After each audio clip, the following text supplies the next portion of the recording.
राम राम मंडळी, परत एकदा स्वागत आहे आपल्या एका नवीन व्हिडिओमध्ये. तर या व्हिडिओमध्ये आपण बघणार आहोत पी एम किसानद्वारे पी एम किसानची एक छोटीशी माहिती. तर शेतकऱ्यासाठी एकदम आनंदाची बातमी आहे, कारण जे आपल्याला दरवर्षी 2-2 हजार रुपये मिळत होते, ते 2-2 हजार आता चालू राहणार आहे. यासाठी सरकारने मोठी तरतूद केलेली आहे.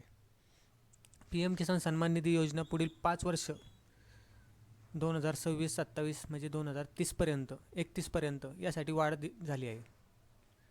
केंद्र सरकारने हा निर्णय घेतलेला आहे. या कालावधीसाठी 3,15,614 करोड रुपये एकूण बजेट तयार केले गेले आहे या पी एम किसान सन्मान निधीकरिता. त्या अंतर्गत पात्र किसानांना हर साल 6,000 आर्थिक मदत मिळतील.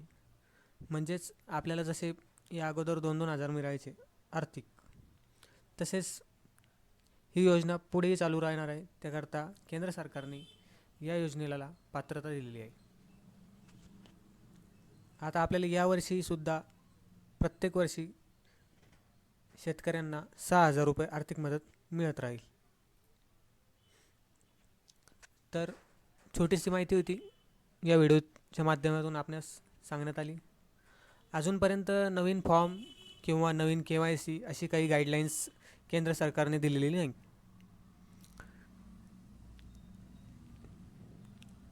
धन्यवाद.